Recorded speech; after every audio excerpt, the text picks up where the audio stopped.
Hello and welcome साथियों। आज हम बहुत ही महत्वपूर्ण टॉपिक के बारे में डिस्कस करेंगे, जो एक बहुत ही महत्वपूर्ण लीगल टॉपिक है और जो प्रोसिक्यूशन और कंप्लेनेंट दोनों के लिए फ़ायदेमंद टॉपिक है।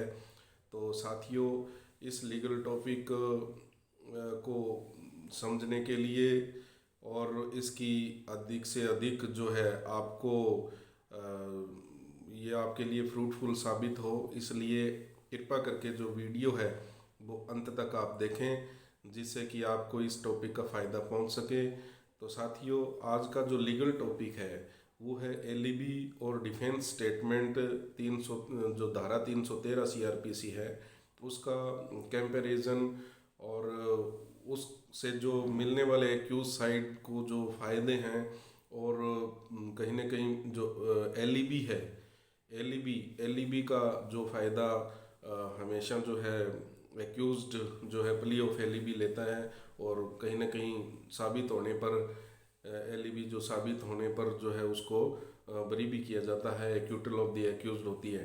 तो साथियों, मैं आशा करता हूँ कि आप ध्यानपूर्वक जो है हमारा ये लीगल टॉपिक जो है वो डिस्कस करेंगे। तो साथियों, जो एलईबी है, एलईबी मीन्स होता है एक्सक्यूज। एलईबी एलईबी का मतलब ये होता है जब भी कोई घटना घटती है और ABCD एक्यूज उसमें शामिल किए जाते हैं। जैसे कोई घटना घटी, कोई मर्डर, डकैती, कोई रेप की घटना घटी, कोई मारधाड़ की घटना घटी, तो इस प्रकार से FIR लॉज होती है ABCD के खिलाफ। अब ABCD में से जो है टू और मोर देन टू जो भी एक्यूज्ड है वो ये दर्शाते हैं, वो ये डिफेंस लेते हैं भी हम वहाँ पे जो है मौजूद नहीं थे।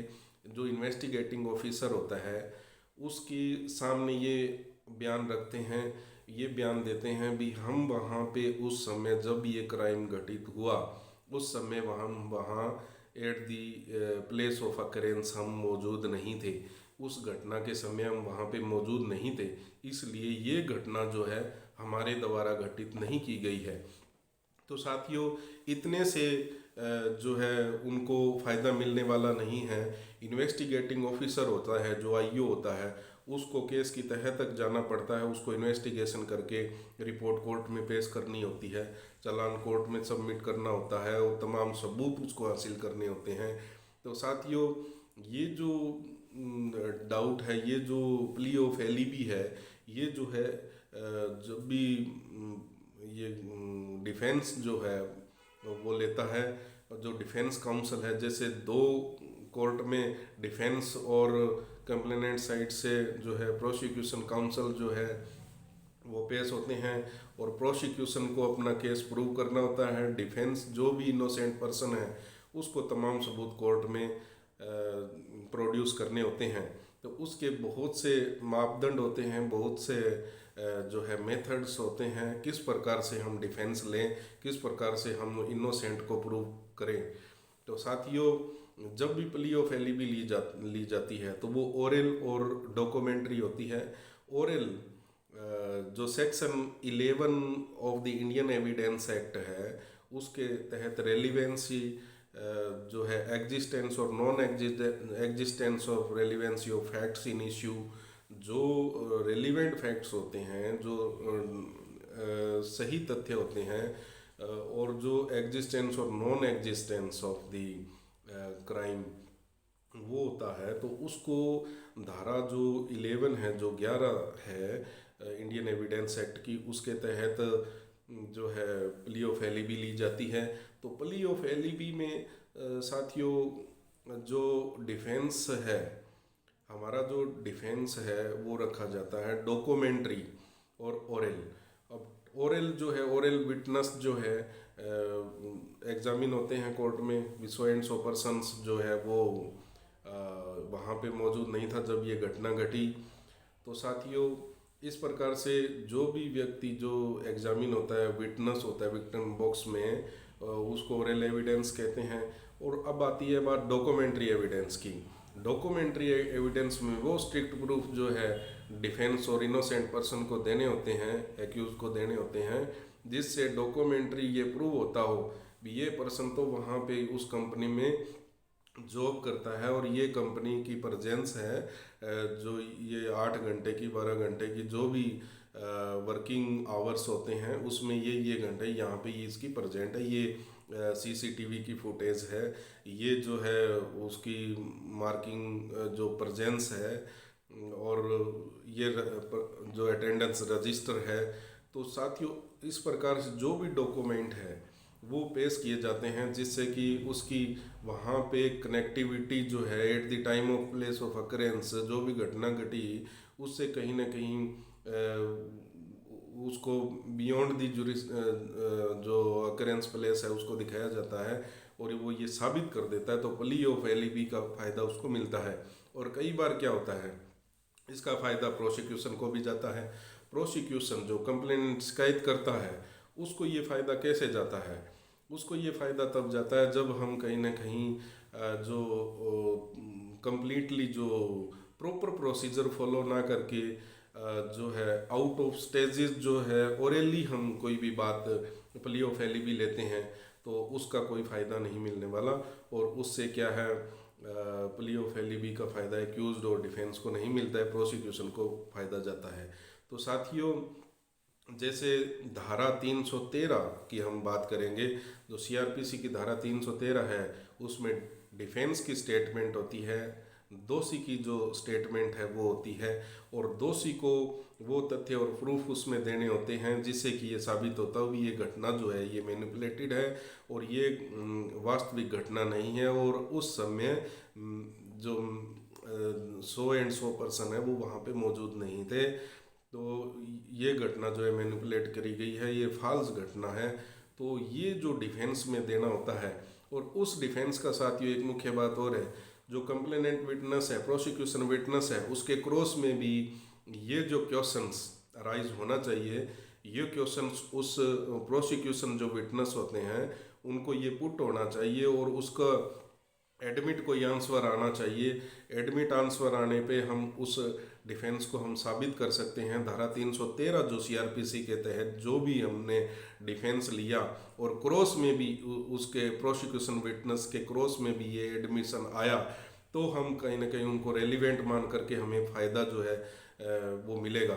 तो प्ली ऑफ एलिबी जो है वो हम तभी ले जब हमारे पास स्ट्रिक्ट और डॉक्यूमेंट्री प्रूफ होता है। तो साथियों इससे जुड़ा हुआ जो केस है प्ली ऑफ एलिबी, जो ओरल और डॉक्यूमेंट्री जैसे मैंने आपसे डिस्कस किया, तो इससे डॉक्यूमेंट्री प्रूफ से जुड़ा हुआ और ओरल जो एविडेंस से जुड़ा हुआ हम केस भी डिस्कस आपसे करना चाहते हैं। एक केस हुआ था शो शंकरे Singh versus state of UP 2013, criminal law journal में है ये, 3788 नंबर पे है ये केस। तो इसको भी डिस्कस हम करेंगे। शो शंकरे सिंह जो है उसने प्ली ऑफ एलिबी अपने केस में ये लिए, मर्डर केस था भी। जब मर्डर की घटना हुई तो मैं प्लेस ऑफ अकरेंस जहाँ भी मर्डर की घटना हुई वहाँ पे मौजूद नहीं था, मैं एक शादी अटेंड कर रहा था। तो शादी अटेंड करने का न तो उन्होंने कोई डॉक्यूमेंट्री प्रूफ जैसे शादी का कार्ड है, इनविटेशन कार्ड है, वो एग्जिबिट कराए, वो भी प्रूफ नहीं करवाया। और एज वेल एज जैसे शादी का कार्ड है और मैरिज रजिस्ट्रेशन, जिस शादी में वो शामिल हुआ था उसका मैरिज रजिस्ट्रेशन सर्टिफिकेट वगैरह भी जो है वो कोर्ट में प्रोड्यूस नहीं किया। इसलिए कोर्ट ने प्रज्यूम किया भी इट इज़ जो डिफेंस है वो फॉल्स है। तो इस प्रकार से प्ली ऑफ एलिबी को रिजेक्ट कर दिया गया। इसी से जुड़ा हुआ एक केस हुआ था साथियों, Shahabuddin versus state of Assam 2013 का है, और क्रिमिनल लॉ जर्नल में है 1252 जो है, पेज नंबर पे 1252 पे है ये। तो Shahabuddin versus state of Assam जो 2013 में केस हुआ था ये। तो उसमें क्या था साथियों, डेथ एट मैट्रिमोनियल होम, एक जो मैरिड वूमेन थी उसने जो है जैसे मतलब उसका मर्डर हो गया था, और जब प्ली ऑफ एलिबी जो ली थी, जो उसके ससुराल वालों ने वो ये ली थी भी हम सब जो है घर पर मौजूद नहीं थे जिस समय ये घटना घटी, जो डेथ हुई, तो उस समय हम घर पर नहीं थे, लेकिन उससे जुड़ा हुआ एक भी प्रूफ जो है वो कोर्ट में पेश नहीं कर सके। कोई डॉक्यूमेंट्री एविडेंस जो है वो कोर्ट में नहीं दे सके, तो इसलिए उनको प्ली ऑफ एलिबी का फ़ायदा नहीं मिला। तो साथियों, अब बात ये आती है plea of alibi. It is valuable if you produce documentary evidence before the court in any case. अगर आप डॉक्यूमेंट्री एविडेंस से प्रूव कर देते हैं तो वो प्ली ऑफ एलिबी जो है आपका फ़ायदा करेगी, प्ली ऑफ एलिबी जो है उसका फ़ायदा आपको मिलेगा। तो साथियों, अब धारा जो 313 सीआरपीसी है, धारा 313 जो सीआरपीसी है, उसके तहत जो भी डिफेंस स्टेटमेंट हम दोषी की करवाते हैं, अगर उसका प्रोसिक्यूशन विटनेस जब होता है उसके क्रॉस में अगर एडमिशन नहीं आया है, उसके क्रॉस में जो क्वेश्चन हमने पुट किया उसका एडिक्वेटली जो प्रॉपर जो एडमिशन जो है उसका आंसर नहीं आया है, तो ये डिफेंस जो स्टेटमेंट है ऑफ द एक्यूज्ड, जो दोषी की स्टेटमेंट है, उससे वो क्रॉस जो है, क्रॉस में आया हुआ आंसर वो कनेक्टेड होना बहुत ज़्यादा ज़रूरी है। अगर मेल नहीं खाता तो कहीं ना कहीं डिफेंस जो है वो फेल होगा। तो साथियों, जो धारा 313 है उसका डिफेंस और cross examination of the witness, prosecution witness और प्ली ऑफ एलिबी, ये 3 प्रकार के जो बचाव पक्ष के लिए, डिफेंस के लिए बहुत ही महत्वपूर्ण पहलू है, लीगली पहलू है, जिनको बहुत ही एक लीगल प्रोसीजर के तहत जो है कोर्ट में प्रोड्यूस करना होता है। जैसे प्रोसिक्यूशन विटनेस हो गया, प्रोसिक्यूशन विटनेस कंप्लीट हो गया, लेकिन प्रोसिक्यूशन विटनेस में at the time of cross examination हमने कोई ऐसा सवाल पुट नहीं किया, ऐसा कोई डॉक्यूमेंट की डिमांड नहीं की प्रोसिक्यूशन विटनेस से जिससे कि ये साबित होता हो भी सो एंड सो एक्यूज की प्रेजेंस वहाँ पे नहीं थी और ये इनोसेंट है। तो उसकी इनोसेंस के संबंधित हमने कोई प्रूफ जो है हासिल नहीं किया at the time of cross examination from the prosecution witness. तो साथियों, उसके बाद जब 313 की स्टेटमेंट आती है, हमने 313 की स्टेटमेंट में भी वो डिफेंस नहीं लिया। हमने 313 के जो स्टेटमेंट है, जो दोषी की स्टेटमेंट होती है कोर्ट में, उसमें बचाव पक्ष में भी वो जो प्रूफ है वो हमने नहीं दिया, और वो कारण, वो ओरल और डॉक्यूमेंट्री जो भी हमारे पास प्रूफ होता है वो हमने 313 की स्टेटमेंट में जिक्र नहीं किया। लेकिन बाद में हम आ जाते हैं at the last opportunity of the case, जैसे भी लास्ट स्टेजेस पे होता है, जब केस फैसले पे होता है, उस टाइम अगर वो इश्यू राइज करते हैं ओरली या हम डॉक्यूमेंट भी कोई पेश करते हैं, तो कहीं ना कहीं कोर्ट हमारे से ये कहती है भी आपने ये जो तथ्य है, ये जो प्रूफ है, वो क्रॉस में पुट नहीं किए, क्रॉस में क्वेश्चन पुट नहीं किए, और उसके बाद जो है 313 की स्टेटमेंट जब हो जाती है उसमें आपने नहीं वो जो है डिफेंस लिया, आपने कोई प्रूफ पेश नहीं किया। तो इस प्रकार से जो प्ली ऑफ एलिबी है, धारा 313 सीआरपीसी है, और cross examination of the prosecution witness जो होता है, ये बहुत ही महत्वपूर्ण स्टेजेस है। अगर इन महत्वपूर्ण स्टेजेस को आप भली भांति अगर अध्ययन कर लेते हैं और भली भांति आप प्रैक्टिस में करते हैं, तो साथियों कोई भी इनोसेंट है वो जेल नहीं जा सकता, कोई भी इनोसेंट की जो है सज़ा नहीं हो सकती। It depends upon your practice, और आपके हार्ड वर्क पे ये जो है डिपेंड करता है। आपको ये जो वीडियो है एलईबी धारा 313 और सेक्शन 11 ऑफ इंडियन एविडेंस आपके साथ मैंने लीगली डिस्कस किया, आपको कैसा लगा?